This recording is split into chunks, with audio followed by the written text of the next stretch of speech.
Ya, baik. Assalamualaikum warahmatullahi wabarakatuh. Alhamdulillah sekarang kita sudah masuk ke bab 3 ya, yaitu tentang ketimpangan sosial sebagai dampak perubahan sosial di tengah globalisasi. Nah, pada bab sebelumnya kan kita sudah mempelajari mengenai globalisasi dan dampaknya terhadap perubahan sosial, terutama di tingkat lokal ataupun komunitas. Nah, pada bab ini secara khusus akan membahas tentang ketimpangan sosial sebagai dampak perubahan sosial di tengah globalisasi. Yang pertama itu ada ketimpangan sosial, teori ketimpangan global, terus ada klasifikasi ekonomi Bank Dunia, ada koefisien Gini, buat yang belum tahu nanti kita akan bahas bareng-bareng ya. Terus pengaruh ketimpangan global dan hakikat ketimpangan sosial. Langsung aja kita ke ketimpangan global ya. Nah, perkembangan masyarakat global yang dicirikan dengan pergerakan antar bangsa tanpa ada batasan ruang dan waktu. Dalam hal ini, negara bersifat terbuka terhadap negara lain tanpa adanya sekat teritorial, ruang, ataupun waktu. Keadaan ini menimbulkan tantangan besar, yaitu ketidakseimbangan pertumbuhan sosial, politik, budaya, dan ketimpangan pertumbuhan ekonomi. Jika kita sikapi dengan tepat, ini akan berimbas pada persaingan ketat antar pasar dan tenaga kerja secara global. Kekuatan ekonomi yang berasal dari kapitalisme membentuk globalisasi produksi dan konsumsi. Nah, di sektor ekonomi muncul industri transnasional yang merambah pasar dan upah buruh murah.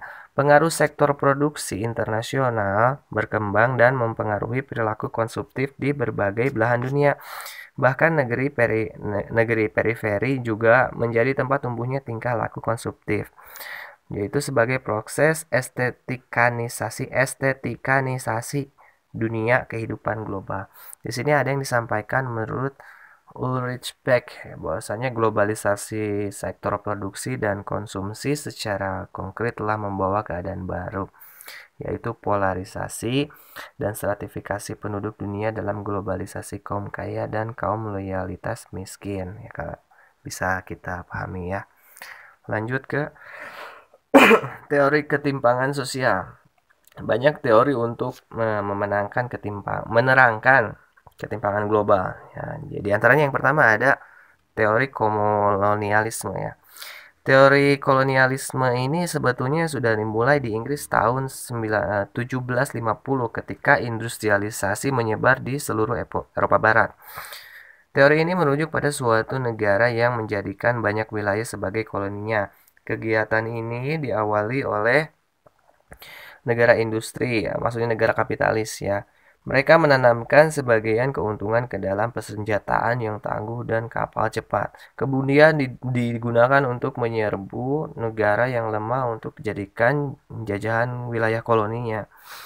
Setelah bangsa yang lemah takluk, mereka akan meninggalkan kekuatan pengendali untuk mengeksploitasi tenaga kerja dan sumber daya bangsa tersebut. Nah, maksud kolonialisme di sini adalah untuk mengeksploitasi rakyat dan sumber daya suatu bangsa demi keuntungan negara kapitalis. Oh, mengerikan ya. Terus ada teori sistem dunia. Eh, Teori ini menganalisis tentang bagaimana industrialisasi menghasilkan tiga kelompok bangsa, yaitu negara inti. Yang dimaksud negara inti di sini adalah negara yang lebih dulu melakukan industrialisasi dan mendominasi negara yang lemah ya. Terus ada negara semi periferi, yaitu negara yang bergantung pada perdagangan negara inti. Yang ketiga ada negara periferi, yaitu negara pinggiran. Globalisasi kapitalisme di sini berkembang dengan cepat dan diterima oleh negara-negara sekelilingnya. Mereka saling terikat dan saling mempengaruhi dalam hal produksi dan perdagangan, misalnya yang terjadi antara Meksiko dan Amerika tuh ya. Terus ada teori ketergantungan, dependensi. Teori ketimpangan yang lain dalam teori ketergantungan menganggap bahwa keterbelakangan sebagai akibat suatu sistem kapitalis internasional yang dominan, yang berbentuk perusahaan-perusahaan multinasional dan bersekutu dengan elit lokal di dunia. Ketiga, yang menguntungkan kelebihan mereka yang istimewa untuk mempertahankan kedudukan mereka. Dunia ketiga adalah negara yang tidak masuk dunia dunia pertama dan dunia kedua. Nah, dunia ketiga tidak dapat mengadakan industrialisasi dan pembangunan ekonomi selama masih selama masih dalam cengkraman suatu sistem internasional yang diskriminatif. Akan tetapi, elit lokal akan dapat melepaskan diri dari sistem tersebut karena akan membahayakan kedudukan mereka sebagai negaranya sendiri gitu. Terus ada yang keempat, ini pendekatan struktural, bahwasanya kemiskinan dan ketergantungan dunia ketiga tidak disebabkan oleh keputusan kebijakan yang sengaja dibuat di Amerika, Inggris, dan Moskow ya. Namun sebaliknya ketergantungan ini berasal dari struktur sistem internasional yang konstruksinya dibuat sedemikian rupa sehingga bangsa-bangsa pengekspor bahan mentah terpaksa kehilangan bagian dari keuntungan produksi.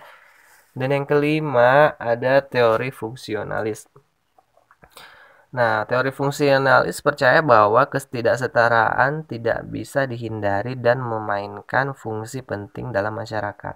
Menurut Kingsley Davis, bahwasanya penyebab ketidaksetaraan dan stratifikasi masyarakat biasanya itu ada masyarakat harus memastikan bahwa posisi-posisinya terisi, terus beberapa posisi lebih penting daripada yang lain. Yang ketiga, posisi yang lebih penting harus diisi oleh orang-orang yang berkualifikasi. Lalu untuk memotivasi orang yang berkualifikasi agar mengisi posisi-posisi ini, masyarakat harus menawarkan imbalan lebih besar.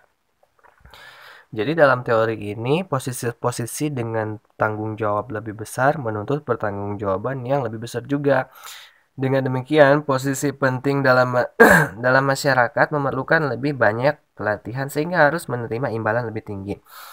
Ketimpangan sosial dan stratifikasi sosial menurut perdagangan ini menyebabkan meritokrasi yang berdasarkan ketidakmampuan. Lanjut ke teori konflik. Nah, kalau teori konflik ini melihat ketimpangan sebagai akibat dari kelompok dengan kekuatan mendominasi kelompok yang kurang kuat. Mereka percaya bahwa kesenjangan sosial mencegah dan menghambat kemajuan masyarakat karena mereka yang berkuasa akan menindas orang yang tak berdaya untuk mempertahankan status quo. Ya. Selanjutnya ada teori pertumbuhan neoklasik. Nah, kalau menurut hipotesis neoklasik ya, ketimpangan pembangunan pada awal proses meningkat, setelah berangsur-angsur ketimpangan pembangunan antar wilayah semakin menurun. Dengan kata lain, ketimpangan di negara berkembang relatif lebih tinggi dibanding ketimpangan di negara maju. Hal ini disebabkan di negara berkembang proses pembangunan baru dimulai. Kesempatan dan peluang pembangunan tidak bisa dimanfaatkan karena kurangnya sarana dan prasarana serta minimnya sumber daya manusia. Oleh karena itu, pertumbuhan ekonomi di negara maju lebih cepat sedangkan di negara berkembang lebih lambat. Jadi ketimpangan pembangunan pada awal proses meningkat, setelah berangsur-angsur ketimpangan pembangunan antar wilayah tersebut semakin menurun. Lanjut ke klasifikasi ekonomi Bank Dunia ya.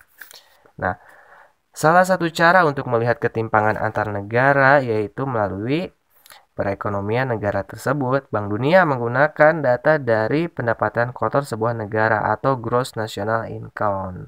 Income itu kayak kalau disingkat GNI ya. GNI, GNI. GNI terdiri dari penjualan semua barang dan servis termasuk pendapatan bersih dari luar negeri yang diperoleh warga negara maupun perusahaan dari negara tersebut. Hal ini berarti perusahaan multinasional yang meraup miliaran dolar dari seluruh dunia menjadi bagian dari GNI. Suatu negara apabila perusahaan itu berkantor pusat di negara tersebut. Yang pertama ada negara yang berpendapatan tinggi atau high income nation gitu. Bank Dunia mendefinisikan negara yang berpendapatan tinggi adalah negara yang memiliki GNI paling tidak 12.276 per kapita dolar ya. Terus yang kedua, negara pendapatan rendah middle income nation itu bahwasanya Bank Dunia mendefinisikan negara dengan pendapatan menengah bawah adalah negara yang memiliki GNI rata-rata 1.006 sampai 3.935 dolar per kapita.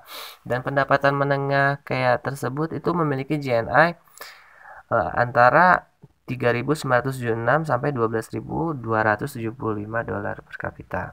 Lanjut, negara dengan pendapatan rendah atau low income nation, Bank Dunia mendefinisikan negara yang memiliki GNI 1000 ya, berpendapatan menengah bawah memiliki GNI 1006 per kapita atau kurang. Lanjut tentang koefisien Gini. Nah, Koefisien Gini atau rasio Gini digunakan untuk mengukur ketimpangan distribusi pendapatan di suatu negara atau antar negara. Namanya berasal dari ekonom Italia yang menemukannya, gitu ya. Namanya itu jadi yang menemukan koefisien Gini itu namanya Corrado Gini ya. Nah, koefisien Gini ini menghitung ketimpangan pemasukan dengan jarak 0 sampai 1. Suatu distribusi pendapatan makin merata jika koefisien Gini mendekati 0. Dan sebaliknya, suatu distribusi pendapatan dikatakan makin tidak merata jika koefisien Gininya mendekati 1. Artinya, semakin besar koefisien Gini, maka makin besar kesenjangan pendapatan rumah tangga di suatu negara. Berdasarkan data Bank Dunia, koefisien Gini Indonesia tahun 2011 adalah 0,4. Adapun koefisien Gini negara Inggris yaitu sebesar 0,38 dan di Swedia 0,23 gitu. Nah, di sini ada pengaruh ketimpangan global ya. United Nations Development Program atau UNDP adalah lembaga PBB yang berhubungan dengan berkembangnya pembangunan bangsa-bangsa ya. Nah, eh mencatat bahwa pada laporan di tahun 1999 bahwa ketimpangan terjadi di banyak negara kayak Tiongkok dan negara Eropa Timur, bahkan di negara maju seperti Amerika, Inggris, Swedia gitu ya. Nah, sementara itu ketimpangan antar negara juga meningkat. UNDP mencatat jurang pendapatan antar negara seperlima penduduk dunia dan hidup di negara-negara kaya dengan seperlima yang hidup di negara-negara miskin terus meningkat. Jadi meskipun integrasi ekonomi global telah terjadi selama beberapa dekade ini, ketimpangan global juga mengalami peningkatan. Nah, di sini ada mengenai ketimpangan global akan membawa ke pertanyaan apakah pengaruh ketimpangan global pada kelompok seperti rakyat miskin dan kelas menengah. Yang pertama ada ketimpangan global dalam sejarah. Nah, sebelum kita akan melihat ketimpangan global dalam sejarah, kita harus jika kita menggunakan rasio Gini untuk melihat perkembangan ketimpangan global dalam sejarah, kita bisa menampilkan hasil perkembangan belangko penelitian.